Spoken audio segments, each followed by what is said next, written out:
Welcome to Qatar town. You want to stay here forever?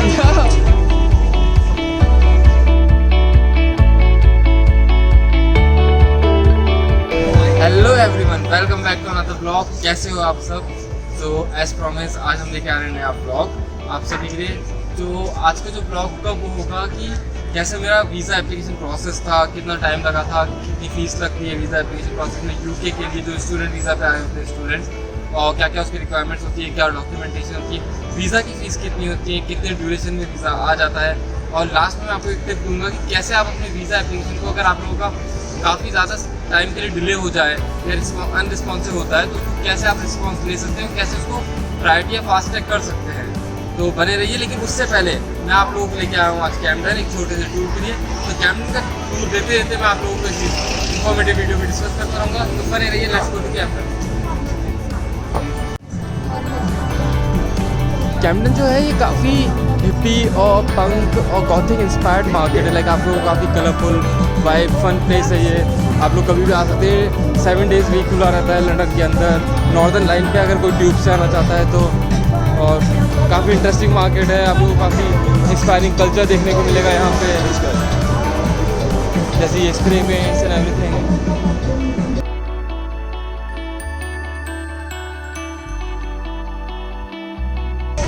Hello. Hi. I'm a vlogger, so I'm just shooting out a video. How's your day going? It's going good. How's your day? Holidays? Yes. Absolutely. Where are you from? I'm from India, but I study at London College of Fashion. Amazing. How long are you gonna stay here? I want to stay here forever. You want to stay here forever? Yeah, why not? It's gonna be too risky, my friend. Okay. Would you like to say something to my subscribers? I don't know. Maybe come and try out your stuff. Absolutely. You can come and try whatever you like. Yeah. 24/7. Okay. Bye. See you. Have a good day, guys. See you.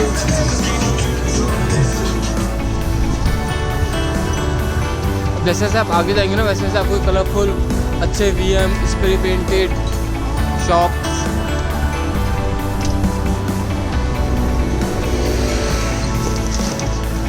Blog continue करने से पहले हम ले लेते हैं coffee, और फिर coffee लेके हम साइड में बैठेंगे, और फिर मैं आप लोगों को इन्फॉर्मेशन बताऊंगा कि क्या मेरा वीज़ा एप्लीकेशन प्रोसेस था और कैसे रहा था। तो सबसे पहले लेट्स गेट कॉफ़ी।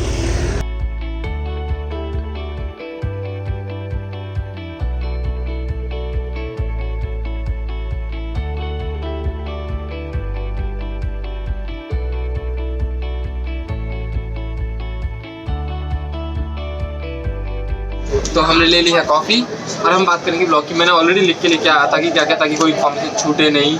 तो सबसे पहले बात आती है कि आप वीज़ा कब अप्लाई कर सकते हैं। जैसे आप किसी भी यूनिवर्सिटी में आपको एडमिशन या कैश लेटर आ जाता है, तो आप किसी में भी 6 मंथ्स पहले या किसी भी आपके कोर्स ड्यूरेशन की स्टार्ट होने से पहले 6 मंथ के अंदर अंदर आप वीज़ा अप्लाई कर सकते हैं। मतलब 6 मंथ से पहले जब भी आपकी ड्यूरेशन, जैसे अगर आप अक्टूबर में अप्लाई कर रहे हैं तो उससे 6 मंथ पहले से आप अपना वीज़ा एप्लीकेशन प्रोसेस स्टार्ट कर सकते हैं, वीज़ा अप्लाई भी कर सकते हैं। लेकिन यूके आप अपने सिर्फ कोर्स ड्यूरेशन के 1 महीने पहले, मतलब 1 मंथ प्रायर ही आ सकते हैं। जब तक आपकी, जब अगर अक्टूबर 15 से आपका कोर्स स्टार्ट हो रहा है तो आप सितंबर 15 के बाद ही यूके में आ सकते हैं। तो सबसे पहले तो ये होता है। और अब आप वीज़ा के अंदर, जैसे यूके जो वीज़ा देता है, जो स्टूडेंट वीज़ा आता है, तो उसमें आप कितने टाइम तक यूके में रह सकते हैं। जो भी आपका वीज़ा, जितना भी आपका कोर्स ड्यूरेशन होता है, जैसे कि 1.5 ईयर्स या 1 ईयर्स या 2 ईयर्स, तो उसके अलावा आपको एक एक्सटेंशन पीरियड मिलता है 2 या 3 मंथ्स का वीज़ा के अंदर इंक्लूडेड। तो उस एक्सटेंशन पीरियड का मतलब होता है कि आप उस पीरियड के अंदर, जैसे आपकी मास्टर्स खत्म हो जाती है, तो आप यूके में अपने लिए जॉब ढूंढ सकते हैं, या फिर अगर आपको अपना खुद का बिजनेस सेटअप करना है, जो भी करना है, तो उस ड्यूरेशन के अंदर आप वो कर सकते हैं। अभी आप अपना वीज़ा एक्सटेंशन की एप्लीकेशन लगा सकते हैं। लेकिन रिसेंटली जैसे यूके के अंदर PSW वीज़ा भी मिल रहा है जो भी स्टूडेंट्स आ रहे हैं। तो पोस्ट स्टडी वर्क वीज़ा के अंदर क्या होता है कि आप लोग, जैसे आप लोग अपनी मास्टर स्टडी या बैचलर स्टडी पूरी करते हैं, तो आप post study work visa apply कर सकते हैं। उससे आपको यूके के अंदर 2 साल और रहने के लिए 2 ईयर्स का एक्सटेंशन पीरियड PSW वीज़ा मिल जाता है, जो कि ग्रेजुएट रूट वीज़ा होता है। तो उससे आप 2 साल और रह सकते हैं, और जब तक आप अपनी कोई परमानेंट जॉब या फिर आपको वर्क वीज़ा के लिए अप्लाई कर सकते हैं, क्योंकि कंपनी स्पॉन्सर करती है। तो लेकिन PSW की बात हम आगे किसी और वीडियो में करेंगे। लेकिन हाल फिलहाल कैसे क्या वीज़ा एप्लीकेशन प्रोसेस रहता है यहाँ पे, काफ़ी श्योर है तो प्लीज़ बैक। अब सबसे पहले बात आती है कि क्या क्या फीस कितनी होती है यूके वीज़ा की। तो जो फीस होती है ये वेरिएबल है, ये चेंज होती रहती है। तो प्लीज़ आप लोग अगर ये ब्लॉग कभी बाद में देख रहे हैं तो आप प्लीज़ यूके गवर्नमेंट की वेबसाइट पे जाके हमेशा क्लियर चेक करिए, वेरीफाई करिए कि फीस अभी उस समय कितनी चल रही है। एट प्रेजेंट जो मैंने आज एप्लीकेशन फीस चेक करी थी तो वो थी 363 पाउंड स्टूडेंट वीज़ा के लिए। दैट इज़ अराउंड लाइक 100, अगर हम £1 100 देते हो 36,300 की अप्रॉक्सीमेटली आपकी वीज़ा फीस होती है। उसके अलावा आप वीज़ा के साथ पे करते हैं IHS, इमिग्रेशन हेल्थ सरचार्जेस। जैसे आप वो होता है जैसे आप यूके में आते हैं, ये एक तरह से आपका इंश्योरेंस है। तो अगर आप यूके में आते हैं, आपकी तबीयत ख़राब हो जाती है या कुछ हो जाती है तो आप फ्री में मेडिकल असिस्टेंट ले सकते हैं यूके के अंदर। तो ये IHS फीस जो होती है ये होती है 624 पाउंड पर ईयर। ये डिपेंड करती है कि आपके कोर्स की लेंथ क्या है, कितना आपकी लेंथ है। जैसे अगर 1 ईयर का है तो आपको 624 देना है, अगर 2 ईयर्स का तो 624 × 2 देना है। तो इस तरह से अगर 3 ईयर्स का तो इस तरह से मल्टीप्लाई हो जाता है। तो ये आपको IHS देने की। अब प्रिपरेशन के लिए आपको यूके वीज़ा के अंदर प्रिपरेशन के लिए कितनी फंडिंग शो करनी पड़ती है, क्या आपके चार्जेस लगते हैं। तो फंडिंग जो होती है वो होती है आपको सबसे ज़्यादा तो आपकी जो कोर्स की जो फीस है, कॉलेज फीस, जैसे किसी की 70,000 होती है, किसी की 16,000 होती है।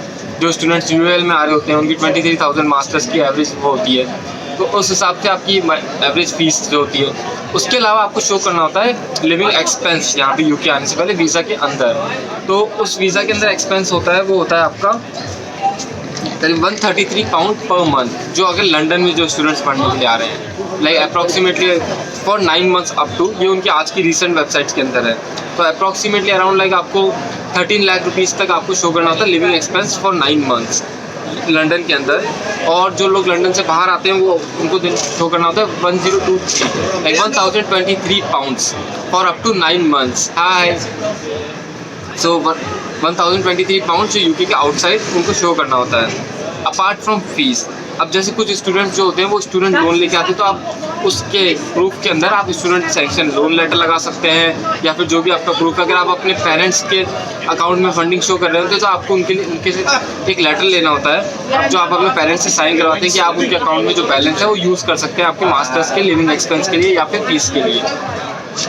अब बात आती है कि क्या क्या डॉक्यूमेंटेशन रिक्वायरमेंट्स होती है। तो सबसे पहले मेन डॉक्यूमेंट्स पासपोर्ट, जो आप अगर कोई मास्टर्स कर रहा है तो ऑब्वियसली इसका पासपोर्ट होगा ही।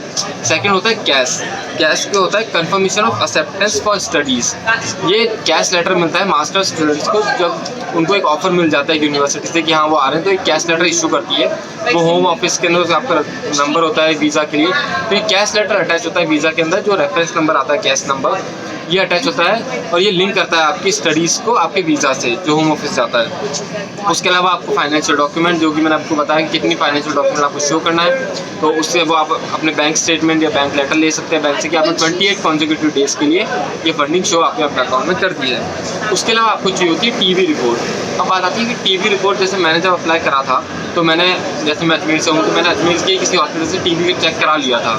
लेकिन मुझे बाद में जब पता चला था कि TV रिपोर्ट वो सिर्फ आपको एक UKVA ऑथराइज हॉस्पिटल से ही करानी पड़ती है, जो एक पर्टिकुलर सेंटर्स पे ही अवेलेबल, जैसे दिल्ली में है अवेलेबल है, बेंगलोर मुंबई मुझे नहीं पता। लेकिन आप लोग अपने सिटी के आसपास चेक कर सकते हैं कौन सी मेजर सिटी के अंदर ये टेस्टिंग अवेलेबल है UKVA की अप्रूव, वहाँ से आके आपको टेस्टिंग करानी है। तो ये TV रिपोर्ट होती है। बात आती है IELTS और TOEFL की। अब IELTS और TOEFL की रिक्वायरमेंट, जैसे जो बच्चे UAL में आते हैं और जो उन्होंने अपनी ग्रेजुएशन ऑलरेडी कर रखी है, जैसे कोई अगर निफ्ट से आ रहा है या पर्ल अकेडमी, तो ये ऑलरेडी इंग्लिश इंस्टीट्यूट है, तो उसमें आपको TOEFL और IELTS की ज़रूरत नहीं है। अगर आपने किसी भी यूनिवर्सिटी में आपने बैचलर्स कर रखी है और आपका एक इंग्लिश रिकग्नाइज इंस्टीट्यूट था तो आपको TOEFL और IELTS की ज़रूरत नहीं है। आप अपने इस यूनिवर्सिटी से मीडियम ऑफ लैंग्वेज का सर्टिफिकेट ले सकते हैं। वो मीडियम ऑफ लैंग्वेज का सर्टिफिकेट ये स्टेट करता है कि आपकी जो बैचलर्स हुई है वो इंग्लिश लैंग्वेज के अंदर हुई है। तो जहाँ भी आपकी रिक्वायरमेंट TOEFL या IELTS की होती है वो आप उसकी जगह अपलोड कर सकते हैं। अदरवाइज आपको TOEFL या IELTS या दूसरे जो भी प्रिपरेटरी एग्जाम जो आपकी यूनिवर्सिटी एक्सेप्ट करती है वो एग्ज़ाम देने होते हैं और वो स्पेसिफिक बैंड अचीव करने पड़ते हैं उसके अंदर। मैंने अपना IELTS दिया था क्योंकि मुझे उस समय पता नहीं था कि मैं ये चीज़ कर सकता हूँ, लेकिन मुझे यहाँ आने के बाद पता चला था। तो मेरा बैंड आया था 7.5, लेकिन वो क्लियर एक्सेप्टेंस था। उसके बाद जो वीज़ा एप्लीकेशन वाले आपसे अकोमोडेशन प्रूफ मांगते हैं कभी कभी कि आप कहाँ रहने वाले हैं जाके। अगर आपकी फ्लेक्सिबिलिटी है, अगर आपने अकोमोडेशन नहीं बुक करी है, आप ये सोच रहे हैं कि आप UK आके ढूंढेंगे या फिर बुक करेंगे फिर रहना स्टार्ट करेंगे, तो उसका एक सिंपल सा है कि आप किसी भी होटल या एयरबीएनबी में अपनी 1 मंथ की या जितने भी ड्यूरेशन के लिए आपको चाहिए वो बुकिंग करिए। उसकी जो भी PDF है वो डाउनलोड करके फिर उसको वहाँ पे अपलोड करिए। ये अकोमोडेशन प्रूफ में एलिजिबल है, मतलब आपको वो कर देगा। उसके बाद आती है कि ये सब डिटेल्स करने के बाद अपना UKVI का एप्लीकेशन फॉर्म सबमिट करते हैं UKVI के ऊपर स्टूडेंट वीज़ा का। फिर वो आपको BFS से कनेक्ट करता है, इंडियन BFS ग्लोबल से, जहाँ जाके आप अपना अपॉइंटमेंट बुक करते हैं जिस भी सिटी में आपका अवेलेबल होता है, और फिर वहाँ जाके आप अपना वीज़ा एप्लीकेशन को सबमिट करते हैं इन सब डॉक्यूमेंट्स के साथ। अब बात आती है कि इसमें कितना टाइम लगता है। यूजुअली 3 वीक्स के अंदर आपका वीज़ा आउटकम आ जाना चाहिए।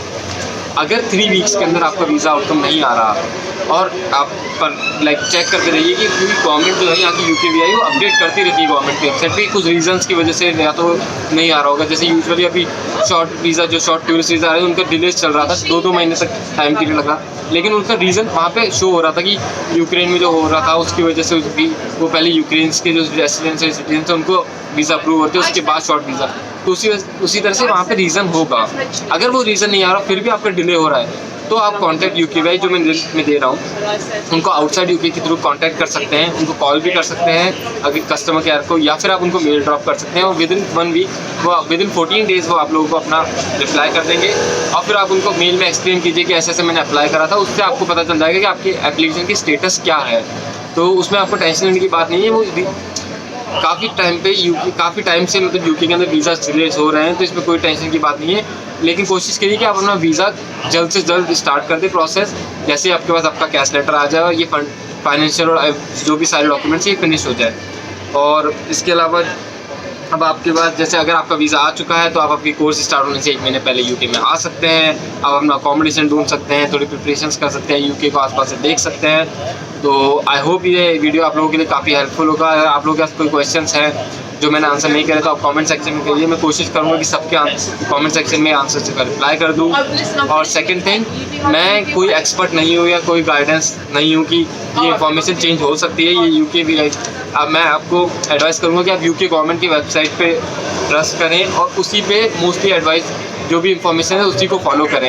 ये इन्फॉर्मेशन काफ़ी चेंज होती रहती है। मैं आपको जो भी एप्लीकेशन दे रहा हूँ आज की करंट डेट की दे रहा हूँ, लेकिन कल को पॉलिसीज चेंज हो सकती है, तो आप उनकी करंट अपडेटेड इन्फॉर्मेशन को हमेशा करें आपकी वीज़ा एप्लीकेशन करते हुए। And now press the subscribe button and I hope you guys like this video. अभी मैं आप लोगों को लेके चलूँगा आगे कैम्पटन के अंदर, तो चलिए साथ में चलते हैं कैम्पटन मार्केट और देखते हैं। लेकिन please press the subscribe button right now. Thank you.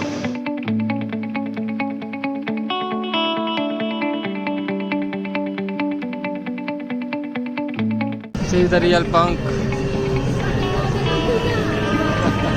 Hello everybody, Punk at welcome to Camden Town. Welcome to Camden Town. Do you want to say something to my subscribers? Like I've just started vlogging. Okay. but it's like she shows you fucking You know. Guys, thank you everybody for coming here and support the punks. Thank you everybody for like this cardboard. everything costs. Thank you. Thank you so much. Have a good Give me a one. like for the guy. Follow him. Thank so you. much.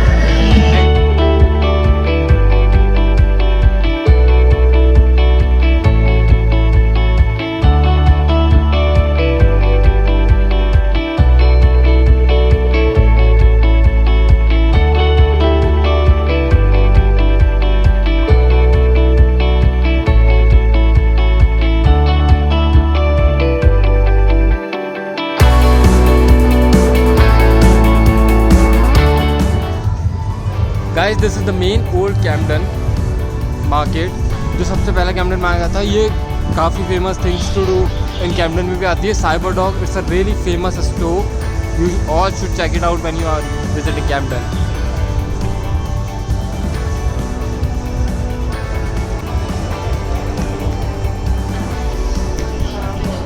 तो guys जैसे मैंने आपको बताया कि Kempton एक बहुत fun place है, तो let's take you inside this amazing club and a bar. So let's take you guys inside and hope you guys like it.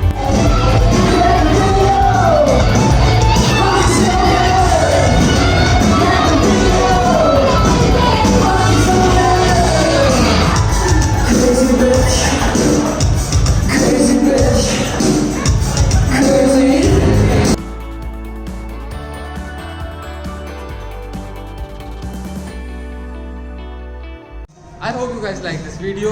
Comment section में बताइए कि आप लोगों को कैसा लगा कैम्पटन मार्केट। और अगर आप लोग इंटरनेशनल स्टूडेंट जो UK वीज़ा के अप्लाई करने वाले हो, कुछ भी क्वेश्चंस है तो कमेंट सेक्शन में कीजिए, या फिर आप मुझे कांटेक्ट कर सकते हैं मेरे इंस्टाग्राम पे जो यहाँ पे आ रहा है। So please press the bell icon, subscribe, like, share, and thank you so much guys. See you in the next vlog soon.